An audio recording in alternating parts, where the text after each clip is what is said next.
Hello friends, welcome to Daniel Brian vlogs. இன்றைக்கி நம்ம என்ன பார்க்க போகிறோன்னா மேக்ரோனி எப்படி செய்யலான்னு பார்க்கலாம்.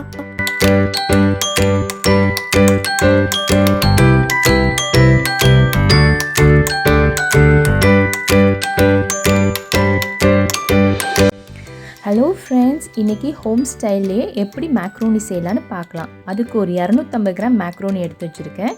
ஒரு பாத்திரத்தில் மேக்ரோனி மூழ்கிற அளவுக்கு தண்ணி கொதிக்க வச்சுக்கிறேங்க. இந்த மாதிரி நல்லா தண்ணி கொதிக்கணும். அதில் 1 ஸ்பூன் உப்பு போட்டுக்கிறேங்க. இப்போ இந்த மேக்ரோனி இதில் எல்லாத்தையும் உள்ளே போட்டு ஒரு 7லேருந்து 8 நிமிஷம் போல் இது நல்லா கொதிக்கட்டும். நல்லா அதுக்குள்ளே வெந்துடும். இப்போ பாருங்கள், ஒரு 8 நிமிஷம் போல் ஆயிருக்கு. மேக்ரோனி நல்லா வெந்திருக்கு. இப்போது இதை தண்ணியிலேருந்து வெளியே எடுத்து வேற ஒரு பாத்திரத்தில் நம்ம வச்சிடலாம். இப்போ நல்லா ட்ரெயின் பண்ணி விட்டோன்னே இதுக்கு 1 ஸ்பூன் எண்ணெய் இதில் போட்டு இதில் நம்ம மிக்ஸ் பண்ணலாம். அப்போ தான் இது ஒன்றுக்கு ஒன்று ஒட்டாமல் நல்லா உதிரியாக இருக்கும். இது நம்ம கொஞ்சம் அப்படியே வச்சிடலாம். இப்போ மேக்ரோனி எப்படி செய்யலான்னு பார்க்கலாம். இப்போ ஒரு கடாயில் தேவையான அளவுக்கு நம்ம எண்ணெய் ஊற்றிக்கலாம். இந்த எண்ணெய் சூடானவருக்கு ஒரு துண்டு இஞ்சி பொடிசாக நறுக்கினது, ஒரு 7-8 பூல் அதையும் சின்னதாக நறுக்கி இந்த எண்ணெயில் கொஞ்சம் நல்லா வதக்கிக்கலாம். இதோட வாசம் அந்த எண்ணெயில் நல்லா இழுக்கிறோம். இப்போ இந்த டைமில் ஒரு 4 வெங்காயம் வெட்டி வச்சுருக்கேன். அதுவும் பொடிசாக நறுக்கி இதில் சேர்த்துருக்கேன். பாருங்கள், நல்லா வதங்கிட்டு இப்போ இந்த ஸ்டேஜில் நம்ம ஒரு 5 தக்காளி, இதுக்கு கொஞ்சம் புளிப்பு இருந்தால் நல்லாயிருக்கும். அதனால் வெங்காயத்தோட கொஞ்சம் தக்காளி நிறையா இருக்கணும். கொஞ்சமாக உப்பு சேர்த்துக்கிறேங்க. ஒரு 1/2 டேபிள் ஸ்பூன் மஞ்சள்தூள், 1 டேபிள் ஸ்பூன் மிளகாத்தூள், 1/2 ஸ்பூன் கரம் மசாலா, 1 ஸ்பூன் மல்லித்தூள், இதெல்லாம் ஒன்றா சேர்ந்து நம்ம நல்லா மிக்ஸ் பண்ணி எடுத்துக்கலாம். இது நல்லா வதங்கட்டும்.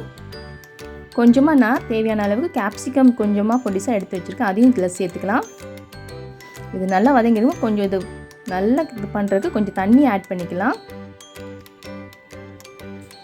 கொஞ்சம் வசங்கட்டும். அதுக்குள்ளே நம்ம சீஸை துருவி வச்சுக்கலாம் லாஸ்ட்டில் போடுறதுக்கு. இப்போ கொஞ்சமாக கெட்சப் ஆட் பண்ணிக்கலாம். அப்போதைக்கு இனிப்பு புளிப்பு எல்லாம் டேஸ்ட்டாக இருக்கும். குழந்தைங்க நல்லா விரும்பி சாப்பிடுவாங்க. இப்போது இந்த பாஸ்தாவை உள்ளே ஆட் பண்ணி இதை நல்லா ஒன்றுக்கு ஒன்று நல்லா படுற மாதிரி, மசாலா எல்லாம் எல்லா இடத்துலையும் படுற மாதிரி நல்லா மிக்ஸ் பண்ணி எடுத்துக்கலாம். பாருங்கள், நல்லா எல்லா இடத்துலையும் மசாலா நல்லா படுற மாதிரி பண்ணிக்கலாம்.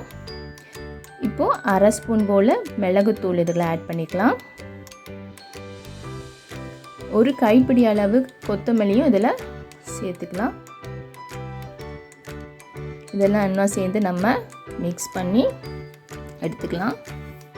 இப்போ பாருங்கள், சூப்பராக ரெடி ஆகிடுச்சு.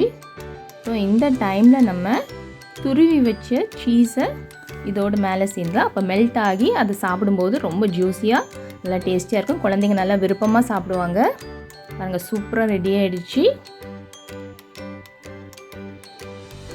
இப்போ இதை வேற ஒரு பாத்திரத்தில் நம்ம சர்வ் பண்ண எடுத்துக்கலாம். பாருங்கள் ஃப்ரெண்ட்ஸ், சூப்பராக ரெடி ஆச்சு. நீங்களும் வீட்டில் ட்ரை பண்ணி பாருங்கள். இந்த வீடியோ உங்களுக்கு பிடிச்சிருந்தா லைக் பண்ணுங்கள், ஷேர் பண்ணுங்கள், மறக்காமல் சப்ஸ்கிரைப் பண்ணுங்கள். தேங்க்யூ ஃபார் வாட்சிங்.